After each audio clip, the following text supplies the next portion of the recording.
போற்றி, திருக்கையிலாய பரம்பரை போற்றி, சம்பந்த சரணாலயடிகள் திருவடியில் போற்றி. அப்பர் சுவாமிகள் அருளிய 4ஆம் திருமுறை, தலம் திருக்கடவூர் வீரட்டம், பதிகை எண் 31, மந்திர எண் 3. 3ஆவது மந்திரத்துக்கு பொருள் எழுதுங்க. பொருந்தியன்னு தொடங்குகிற மந்திரம். மந்திரம் இல்லைன்னா பரவாயில்ல, பொருள் எழுதுனா போதும். நமக்கு பொருள் தான் தேவை. மந்திரம் வீட்டில் போய் பார்த்துக்கலாம். பொருந்தியன்னு தொடங்குகிற மந்திரம்னு போட்டுக்கிட்டு புக் இல்லாதவங்க. எப்போவுமே எனக்கு வகுப்பு இடம் மாறினாலும் அந்த இடத்துல என்ன வகுப்போ அதுதான். காந்திநகர் வகுப்பு காலனிக்கு வராது, காலனி வகுப்பு எங்கே போகாது, காந்திநகருக்கு போகாது. அப்படி வச்சுட்டா தானே குழப்பாது என்ன? ஆமாம், இப்போ இவங்களுக்கெல்லாம் குழப்ப ஆரம்பிச்சிடும். காந்திநகர் வகுப்பு எங்கே எடுத்தோம்னா ஆமாம் அவங்களுக்கு குழப்பிடும். பொருந்தியன்னு தொடங்குகிற மந்திரத்துக்கான பொருள் சொல்கிறோம். உயிர்களை உடம்பில் பொருந்த செய்த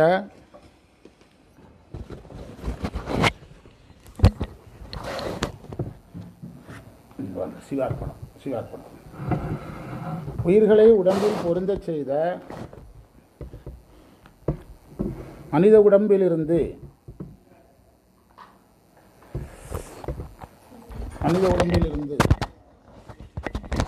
பொய்யான வாழ்க்கை வாழ்ந்து கொண்டிருக்கின்றீர்.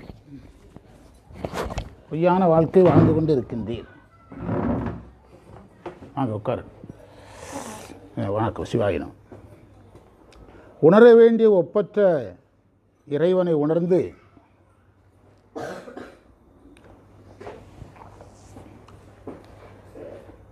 சிவனை உணரவும் இல்லை, உணர வேண்டிய இறைவனை உணரவில்லை. எதில் வேணால் உட்காரு, அவங்க விருப்பம். இறைவனை உணரவும் இல்லை,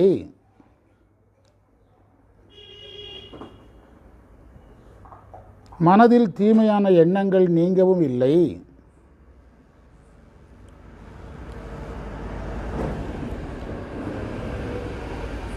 துன்புறுத்துகின்ற ஐம்பொறிகளாகிய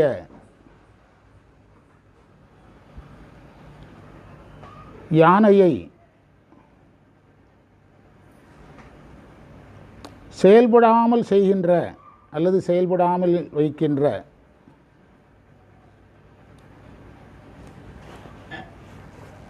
பாதையிலே முயன்று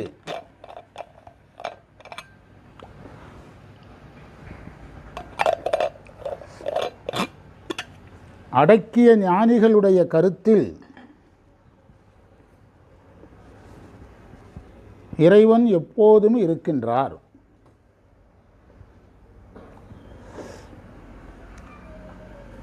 குறிப்புரை: பொருந்திய குரம்பை அப்படின்னா உயிர் இருக்கிற உடம்புன்னு அர்த்தம், வேற ஒன்றும் இல்லை.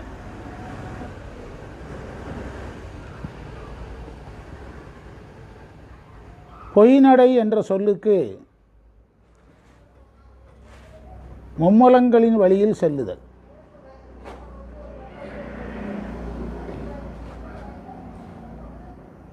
அதனை மலநடை என்றும் சொல்லுவார்கள். மலநடையிலிருந்து விடுபட்டு அருள் நடையில் செல்ல வேண்டும் என்பது குறிப்பு.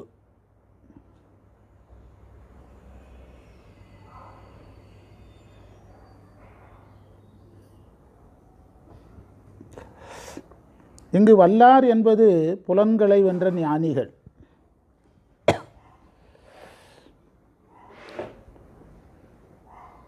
திருவருட்பயனில் 94வது மந்திரம் இதில் குறிப்புரையில் சொல்லியிருக்காங்க. புலனடைக்கு தம்முதற்கண் புக்குருவர் போதார் தலநடக்கும் ஆமைதக.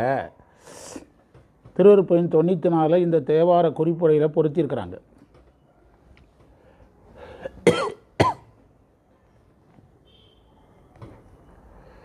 மந்திரத்தை படித்து பாருங்க. பொருந்திய குரம்பை தன்னுள் பொய்நடை செலுத்துகின்றீர், ஒருத்தனை உணரமாட்டீர், உள்ளத்தில் கொடுமை நீக்கீர். அழகாக சொல்கிறார். வருத்தின களிறு தன்னை வருத்துமார் வருத்தவல்லார், கருத்தினில் இருப்பர் போலும் கடவுர் வீரட்டனாரே. அற்புதமான மந்திரம். இந்த மந்திரத்தினுடைய முதல் 2வது மந்திரம் நேற்று படித்தோம். அதை ஒரு நிமிடம் பார்த்தீங்கன்னா இந்த மந்திரத்தினுடைய வெயிட் நமக்கு நல்லா தெரியும். முதல் மந்திரத்திலையும் உடம்பினுடைய இழிவை சொல்லியிருக்கிறாரு. உடம்புனால் நம்ம உலகப்பற்றுக்கு உள்ளாகிறத சொல்லியிருக்கிறாரு. அதில் ஒரு அழகான வரி சொன்னார். விரும்புமின் விளக்கு தீபம் முதல் மந்திரத்தில் இருக்குது. விரும்புமின் விளக்கு தீபம். உள்ளத்தில் ஞானத்தை உயிரில் ஞானம்ங்கிற திரியை ஏற்றி விளக்கை ஏற்றுங்க, இறைவனை உணருங்க. அவர்களுக்கு இறைவன் அவங்க உள்ளத்தில் இருக்கக்கூடிய கொடுமைகளெல்லாம் நீக்குவாருங்கிறார். அற்புதமான பதிகம். 2வது மந்திரம் அதே மாதிரி உடம்பை தான் இகழ்கிறார். உடம்பை இகழ்ந்து சொல்லி அது உங்களுக்கு மயக்கத்தை தரும். யமன் வசப்பட வேண்டியது வரும். யமன் உங்களை பிடிக்க வரும்போது யார் தடுப்பாங்க? எனவே பண்களோடு பாடுங்க, பாடுறதோடு ஆடுங்க. இறைவன் உங்களுக்கு கண்மணி மாதிரி இருப்பார் என்ற இடத்துல கண்மணிங்கிறத நம்ம குருன்னு சொன்னோம். கண்மணிங்கிறதுக்கு குருன்னு விளக்கம் சொன்னோம். அதனுடைய தொடர்ச்சியில் தான் 3வது மந்திரத்தில் மீண்டும் உடம்பை தான் எடுத்து சொல்கிறார். உடம்பில் இருக்கின்ற பொய்யான வாழ்க்கை. உடம்பில் இருக்கின்ற பொய்யான வாழ்க்கைனா அது சரியாக புரிஞ்சுக்கணும். அதாவது ஜீவன் முக்தர் நிலையில் இருக்கிறவங்களும் எதில் தான் இருக்கிறாங்க? உடம்பில் தான் இருக்கிறாங்க. அதில் அந்த உடம்பில் இருக்கின்ற பொய்யான வாழ்க்கை, பொய்யான வாழ்க்கைக்காக உடம்பில் இருப்பது அப்படின்னு புரிஞ்சுக்கணும். ஜீவன் முக்தர்கள் உடம்பில் இருந்தாலும் பொய்யான வாழ்க்கையில் என்ன செய்ய மாட்டாங்க? இருக்க மாட்டாங்க. அதை நன்றாக தெரிந்து கொள்ளணும். ஆமாம், அவங்க உடம்பில் இருந்தாலும் உடம்பை அருள் திருமேனி ஆக்கி கொண்டு இறைவனோடு என்ன செய்வாங்க? இருப்பாங்க. நாம உடம்போடு இருக்கிறதும் ஞானிகள் உடம்போடு இருக்கிறதும் ஒன்று தான் என்ற எண்ணத்துக்கு நம்ம என்ன செஞ்சிடக்கூடாது? வந்து விடக்கூடாது. அதை இதில் சொல்கிறாரு. அதில் வாழ்கிறீங்க, உணர வேண்டிய இறைவனை நீங்கள் உணராமல் இருக்கிறீங்கிறார். அற்புதமான செய்தி. உணர வேண்டிய இறைவனை நீங்கள் உணராமல் இருக்கின்றீர்கள். இறைவனை உணராதனால மனதில் இருக்கக்கூடிய தீமையான எண்ணங்கள் உங்களை விட்டு என்ன செய்யலை? போகலன்ட்டார். இதில் ஒரு அழகான ஒரு லாஜிக் வைக்கிறார். இறைவனை உணரதான் மனதில் இருக்கிற தீய எண்ணங்கள் போகும். இதுதான் இறைவனை உணரும் போது மனதில் இருக்கிற தீய எண்ணங்கள் எப்படி போகுதுங்கிற கேள்வி அதில் வரும். இறைவனை உணர ஆணவ மலம் என்ன செய்கிறது? ஒடுங்குகிறது. ஆணவ மலம் ஒடுங்கும் போது அது என்ன மலம் ஒடுக்கமாயிரும்? மும்மல ஒடுக்கங்களாக மாறிடும்.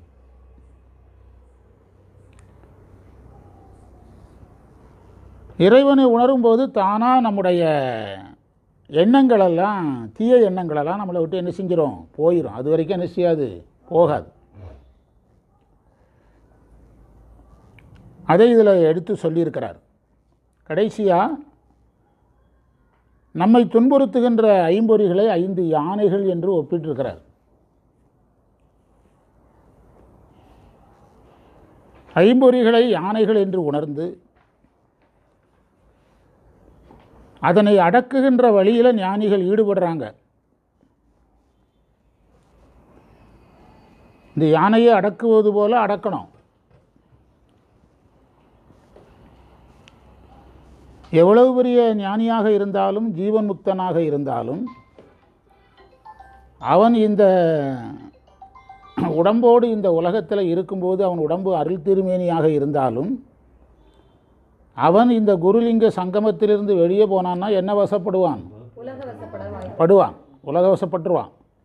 அப்போது மாயை வசப்படுவான். மாயை வசப்படும் போது அவனுக்கு ஆகாமியம் வரும். ஆகாமியம் எதாகும்? சஞ்சிதமாகும். சஞ்சிதம் பிராரத்தமாகும். பிறவி உறுதியாயிரும். அதனால் அவன் எதை என்ன செய்துதான் ஆகணும்? தன்னுடைய திறனை கொண்டு அதை அடக்கணும். அதாவது ஒரு பாசி இருக்கின்ற குளத்தில் ஒரு கல்லை தூக்கி எறியும் போது பாசி விலகுவது போல இந்த உலகம் நம்மை தாக்கும்போது அவன் இறைவனுடைய நாமம்தான் அவனுக்கு கல். இறைவனுடைய நாமத்தை கல்லை வீசுவது போல நாமத்தை எடுத்து அவன் சொல்லும்போது எது விலகியே இருக்கும்? அந்த உலகம்ங்கிற பாசி விலகி இருக்கும். அதனால் அவன் எப்போதும் அந்த இறை சிந்தனையிலிருந்து தன்னை காத்துக்கொள்ள வேண்டும். அவ்வளோ எளிதாக அவன் உலக வசப்பட மாட்டான். ஆனாலும் கவனமாக இருக்கணும். குதிரை சிவஞான போதத்தில் பின்பகுதியில் இருக்குது. குதிரையை அடக்கி பழகிய ஒருவன் எந்த வகையிலும் குதிரை தன்னை மீறுவதற்கு என்ன செய்ய மாட்டான்? விடமாட்டான். அது மாதிரி தான் அப்படின்னு சிவஞான போதத்தில் பின்பகுதியில் இருக்குது. குதிரையை அடக்கி பழகிய ஒரு பாகன் எந்த நிலையிலும் குதிரை தன் கட்டுப்பாட்டை மீறி போகிறதுக்கு விடமாட்டான். அதுபோல் இந்த ஞானி எதை அடக்குகிறார்? ஐம்புலன்களையே அடக்குகிறார். மந்திரம் 2 ஞான விளக்கை வைத்தார். அந்த ஞானத்தை தருகின்ற குருவை கண்மணின்னு சொன்னார். அந்த சிவஞான போதத்தில் குரு எப்போ வர்றாரு? எப்போ வர்றாருன்னா உடனே கணீர்னு பதில் வர வேண்டாமா, டெய்லி முழிக்க தான் செய்கிறாங்க எல்லோரும். அது உடனே சொல்லணும். 8ஆம் நூற்பாவில் வர்றாரு. 8ஆம் நூற்பாவில் வந்து என்ன சொல்கிறாரு? ஐம்புல வேடரின் அயர்ந்தனை வளர்ந்து. அவர் பேசுகிறது அவ்வளவுதான். தம்முதல் குருவலாங்கிறது மெய்கண்டாருடைய டாக்கு. குரு வந்து பேசுகிற வார்த்தை எவ்வளவுதான். ஐம்புல வேடரின் அயர்ந்தனை வளர்ந்து, வளர்ந்து அயர்ந்தனை, அவ்வளோ. மற்ற எல்லாம் மெய்கண்டாருடைய வரி தான். அந்த ஐம்புலன்கள் இந்த தேவாரத்தில் வருதா வரலையா? இருக்குது. குருவுக்கான குறிப்பு எங்கே இருக்குது? முன்னைய மந்திரத்தில் இருக்குது. ஞான குறிப்பு எங்கே இருக்குது? அப்போ இந்த மந்திரத்தை நம்ம எதோட பொருத்தி படிக்கணும்? அவ்வளவுதான். நீங்கள் தேவாரம் படிக்கும்போது அப்படி பொருத்தி படிச்சிட்டிங்கன்னா சித்தாந்தங்கிறது ஒரு புதிய செய்தியாக நமக்கு இருக்காது. ஐம்புல வேடனின் அயர்ந்தனை வளர்ந்தன தம்முதல் குருவுமாய் தவத்தினில் உணர்த்த விட்டு. எதை விட்டு? ஐம்புலன்களை விட்டு. அந்நியமின்மையின் அரண்களல் செல்லுமே. அந்த அந்த அடக்க வேண்டிய முறையிலே அடக்குதல். ஐம்புலன்களை சும்மெல்லாம் அடக்க முடியாது. இப்போ வந்து உணவு முறையால் அடக்குவாங்க, அது ஒரு வகையான முயற்சி தான். மனம் அடங்காமல் உணவை அடக்கி என்ன செய்ய? உங்களுக்கு எது அடங்கணும்? சினமடங்க கற்றாலும் சித்தியெல்லாம் பெற்றாலும் மனமடங்க கல்லார்க்கு வாயேன் பராபரமே அப்படின்னு தாய்மானவர் சொல்கிறார். மனமடங்காமல் உணவை அடக்கி என்ன செய்ய? பட்டினி கிடந்து என்ன பிரயோஜனம்? அப்போ அதை அடக்குவதற்கான முறை என்பது நமக்கு சாதன இயல். அதுதான் சைவ சித்தாந்தத்தில் சாதன இயல். குருவினுடைய உபதேச வழி நிற்றல், ஐந்தெழுத்து எண்ணுதல், சிவோகம் பாவனை செய்தல், ஏகனாகி இறைபணி நிற்றல், அயரான்பின் அரண்களல் செல்லுதல், குருலிங்க சங்கம். 8ஆம் நூற்பாவிலிருந்து சொல்லணும். எழுதுங்க. 8ஆம் நூற்பாவில் குரு உபதேசப்படி ஐம்புலனை விடுதல். நேற்றுக்கிணை கொஞ்சம் புண்ணு கொஞ்சம் குறைஞ்சிருக்குது. நாக்கில் புண்ணு இருந்தது குறைஞ்சிட்டு. இந்த ஊருக்கு போனோன்னல்ல குமுக்குன்னு உடம்பு சூடாயிட்டு, இந்த சைடில் புண்ணாயிற்று. இந்த லட்சணத்தில் பல்லு உதட வெட்டி விட்டுச்சு. அது ஒவ்வொரு நேரம் வெட்டுது. ப்ரெஸ் பண்ணாலும் புண்ணு பெருசாகுது. இருந்தாலும் கொஞ்சம் கொஞ்சமாக குறையுது ஹீட்டுனால். இன்றைக்கி ஒரு சின்ன வேலையாக அங்கே கணபதி பாளையம் போயிருந்தேன். 6 மணி நேரம் டியூட்டி. இந்த மாணவர்களுக்கு மார்க் போடுறது அது சிறப்பாக நல்லா நடத்தினாங்க. நடுவர் வேலைக்கு போயிட்டு இருந்தேன். என்ன எழுதுனீங்க? குரு உபதேச ஐம்புலனை விடுதல். குருவினுடைய உபதேசப்படி ஐம்புலனில் விடுபடுதல். 9ஆம் நூற்பாவின்படி சிவன் தனக்குள் இருப்பதை உணர்தல். ஐந்தெழுத்து சாதனம் செய்தல்.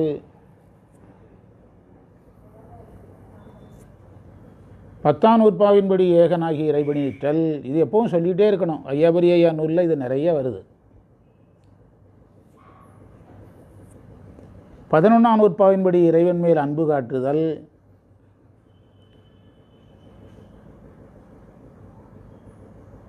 12ஆம் நூற்பாவினுடைய குருலிங்க சங்கமத்தில் இருத்தல். இதுதான் அவன் கட்டுப்படுத்துகின்ற உபாயம்.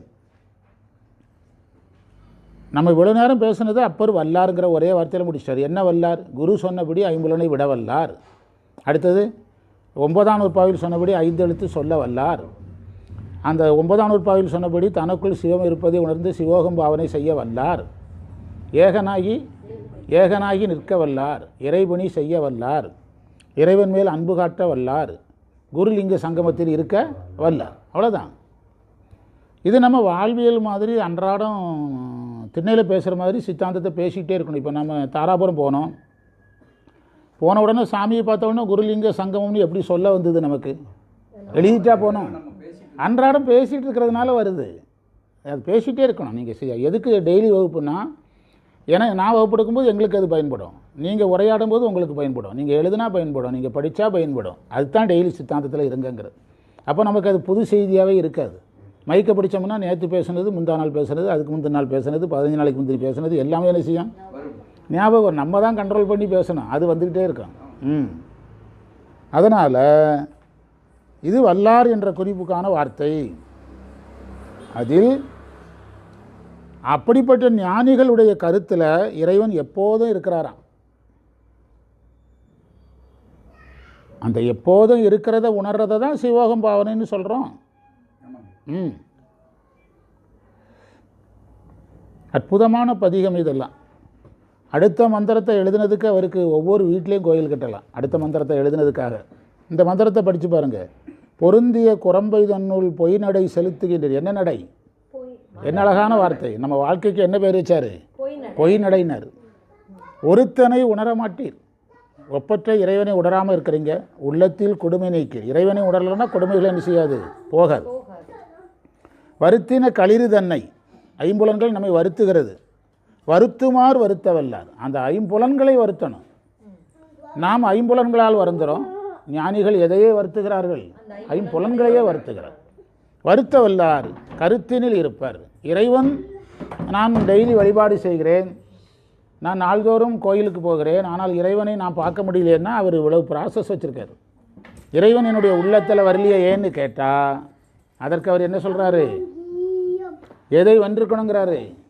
ஐம்புலன்களை வென்றவர்களுடைய உள்ளத்தில் தான் இறைவன் இருப்பார் என்று ஒரு அரிய மந்திரத்தை சொல்கிறார். அடுத்த மந்திரம் பாருங்கள், அற்புதமான மந்திரம். பெரும்புலர் காலை மூழ்கி பித்தர்க்கு பத்தராகி அரும்பொடு மலர்கள் கொண்டு ஆங்கு ஆர்வத்தை உள்ளே வைத்து விரும்பினல் விளக்கு தூபம் விதியினால் இடவல்லார்க்கு கரும்பினில் கட்டி போல்வார் கடவுர் வீரட்டனாரே. அற்புதமான மந்திரம். இந்த சரியைக்கு நாம் இந்த மந்திரத்தை அதிகமாக சொல்லணும். இதோட ரிலேட்டிவான மந்திரம் சொன்னேன். விளக்கிட்டார் பேரு சொல்லின் மெய்ஞரி ஞானமாகும். இதுவும் சொல்லணும். ஆமாம், இதில் சொல்லணும். இந்த மந்திரத்தை மனப்பாடம் பண்ணணும் சைவர்கள். மிக முக்கியமான மந்திரம். ஆமாம் ஆமாம், இது காலையில் சொல்லணும். இந்த மந்திரத்தை பொருள் எழுதுங்க. வைகரையில் எழுந்து நீராடி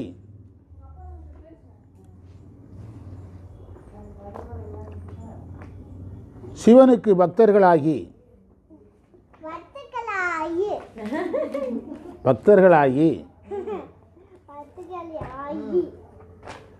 மொட்டுகளையும் மலர்களையும்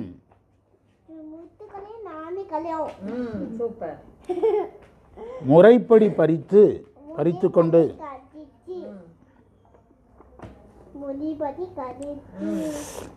உள்ளத்தில் அன்பை வளர்த்து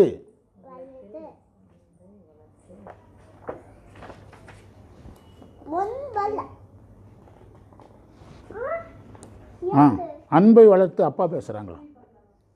நல்ல டீ போட்டு கொண்டு வாங்க போங்க. நல்ல விளக்குகளையும் தூபங்களையும்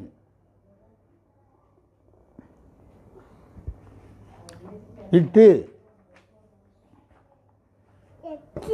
வழிபடவல்ல அடியவர்களுக்கு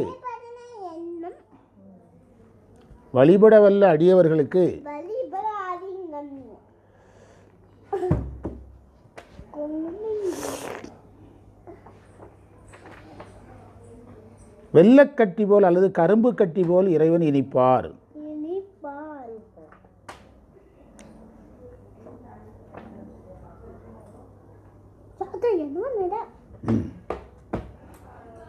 இந்த மந்திரத்தினுடைய விளக்க உரை பார்க்கலாம். பெரும்புலர் காலை மூழ்கி, அது வைகரையில் நீராடுதலை சொல்றார்.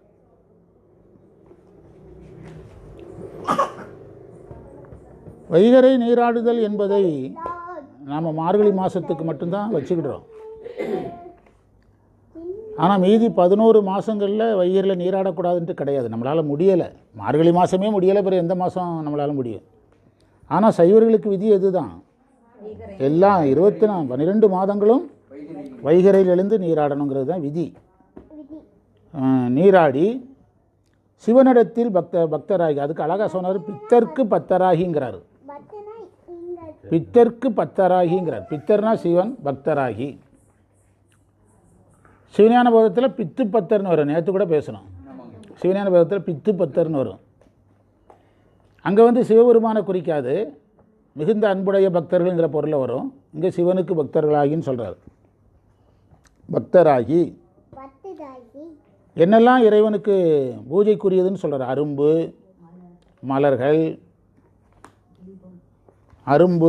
மலர்கள் முறைப்படி பறித்து கொண்டு, அதேமாதிரி ஆர்வம்னா அன்பு, உள்ளத்தில் அன்பு இருக்கணும்.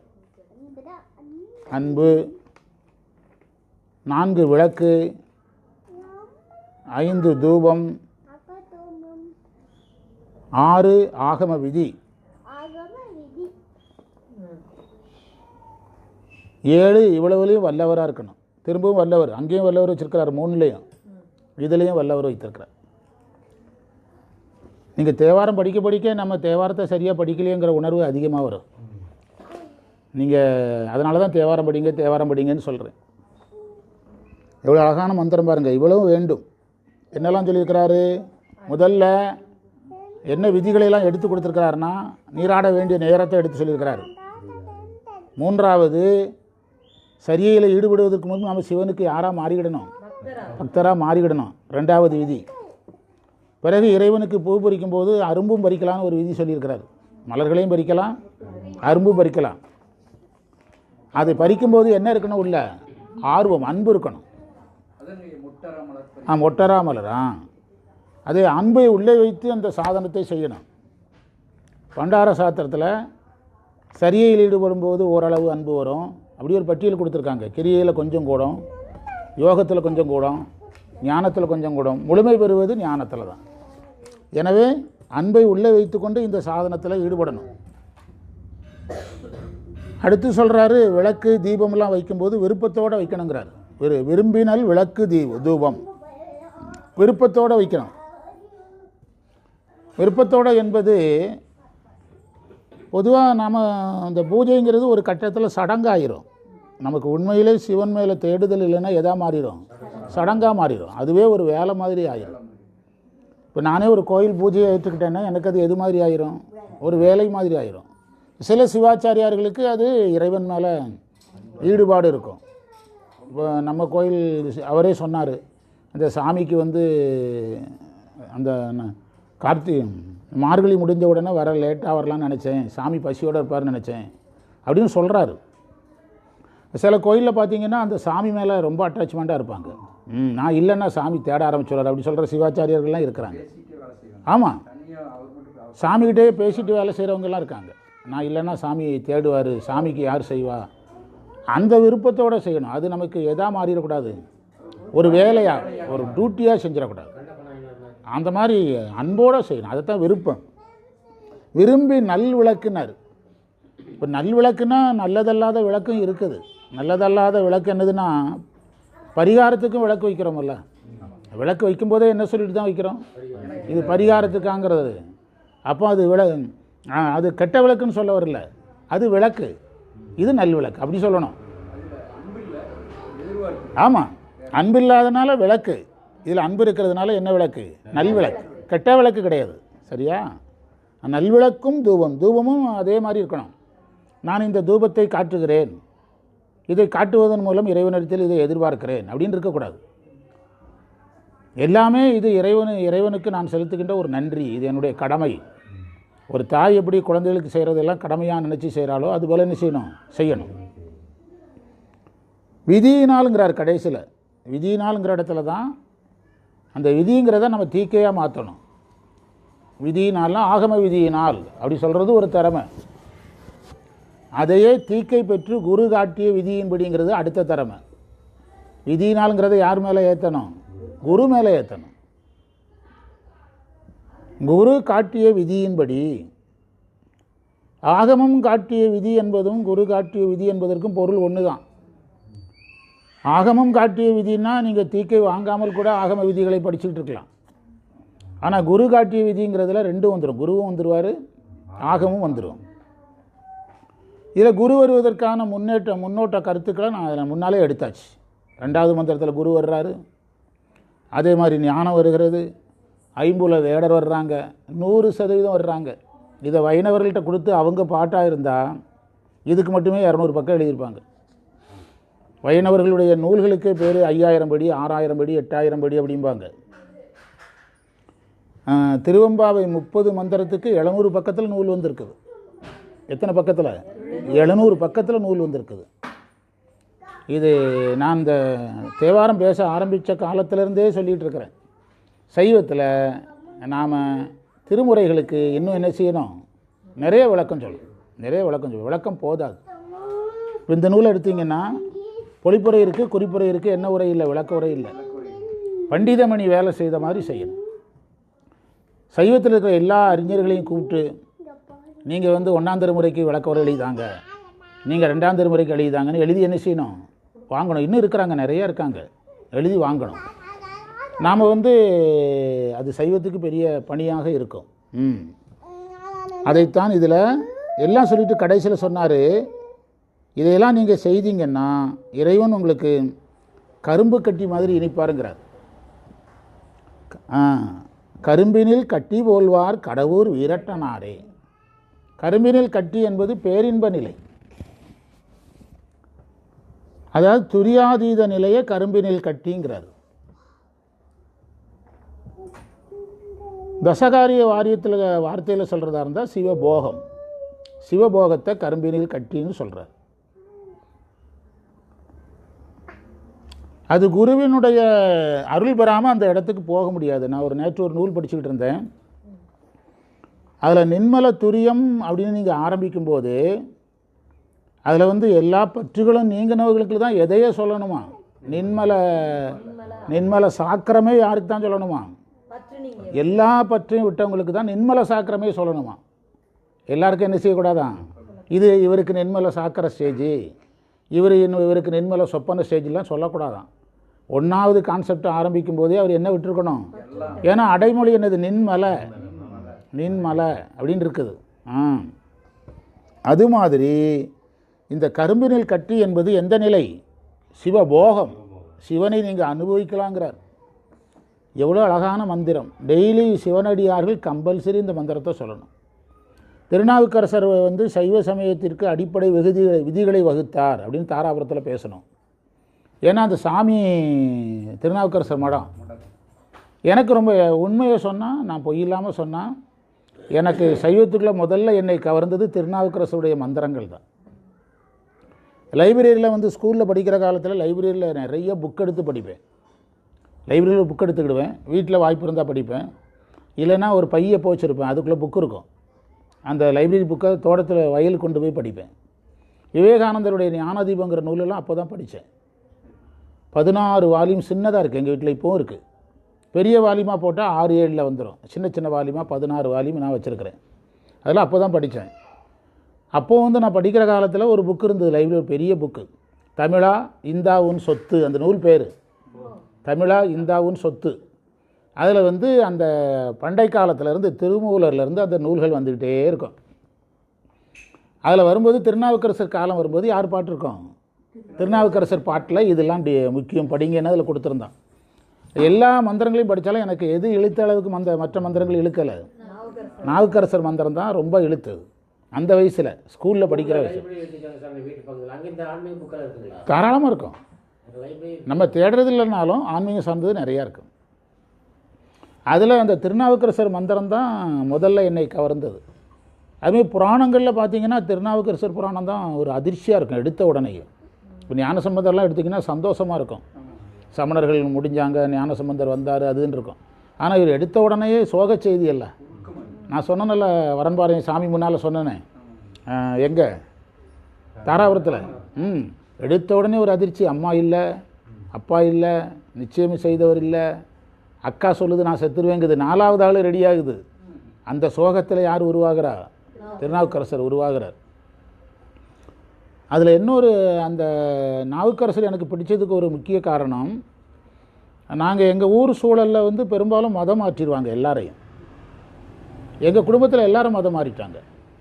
எல்லாம் 99% காலி, எல்லாருமே மதம் மாறி போயிட்டாங்க எங்கள் குடும்பத்தில் பெரும்பாலும். அதில் நானும் மதம் மாறுற ஒரு சூழல் வந்துட்டு. அப்போ என்னை மீட்டது எங்கள் அக்கா தான். யாருக்கு வந்த மாதிரி? ஆமாம், எங்கள் அக்கா இனிமேல் நீ இந்த பழக்கம் வச்சுக்கிட்டா நான் சாப்பிட மாட்டேன்னு எங்கள் அக்கா உண்ணாவிரதம் இருந்துட்டு, எங்கள் அக்கா உண்ணாவிரதம் இருந்துட்டாங்க. ஜான்சின்னு பேர், பாம்பேயில் இருக்காங்க. இனிமேல் இந்த மாதிரி கிறிஸ்தவ பசங்களோட பழகிறது, சர்ச்சுக்கு போகிறது, இந்த மாதிரி வச்சுக்கிட்டா, சர்ச்சுக்கெலாம் போக ஆரம்பிச்சிட்டேன். கிறிஸ்மஸுக்கு ஃப்ரெண்ட்ஸ் எல்லாம் பேண்ட் ஷர்ட் எடுக்கும்போது நமக்கு ஆசை வரும்ல, உடனே புது பேண்ட் அடிக்கிறது, புது சட்டை அடிக்கிறது, யார் கூடயே சர்ச்சுக்கு போகிறது. ஆமாம், அப்படி சின்ன வயசில் அந்த ஆமாம், அது அவங்க தான் ஊரில் 95% அவங்க தான். அப்போ எங்கள் அக்கா பேசிக்காக நம்ம இந்து குடும்பத்தில் பிறந்ததுனால எங்கள் அக்கா அதை விரும்பலை. படித்தது கிறிஸ்டின் ஸ்கூலு, அவங்க படித்து தந்தது எதே தான் அதிகமாக பைபிள் சார்ந்த விஷயங்கள். அப்போ எங்கள் அக்கா இனிமேல் இந்த பழக்கத்தை நீ இதோடு நிறுத்திக்கணும், இல்லைனா நான் சாப்பிடாமலே இருக்க போகிறேன் அப்படி சொன்ன பிறகு தான் எங்கள் அக்காவுக்கு பயந்து தான் நான் அதை விட்டேன். அதனால் அப்பர் வாழ்க்கையை நினச்சி பார்த்தா யாரையும் ஞாபகம் வரும், எனக்கு எங்கள் குடும்பமே ஞாபகம் வரும். ஈண்டாளுமாய், ஆமாம், எனக்கு உடன் தோன்றினராய் அப்படின்னு சொன்ன மாதிரி.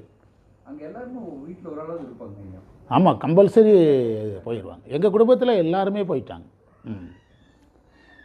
அதில் நான் தப்பிக்கிறதுக்கு எங்கள் அக்கா ஒரு காரணமாக இருந்தாங்க. சரியா? இந்த மந்திரத்தை மனப்பாடம் செய்யணும். பெரும்புலர் காலை மூழ்கி பித்தருக்கு பத்தராகி அரும்பொடு மலர்கள் கொண்டு ஆங்கு ஆர்வத்தை உள்ளே வைத்து விரும்பினல் விளக்கு தீபம் விதியினால் இடவல்லார்க்கு கரும்பினல் கட்டி போல்வார் கடவுள் விரட்டனாரே என்று தேவார பகுதியை நிறைவு செய்து ஒரு திருவாசகம் படிப்போம்.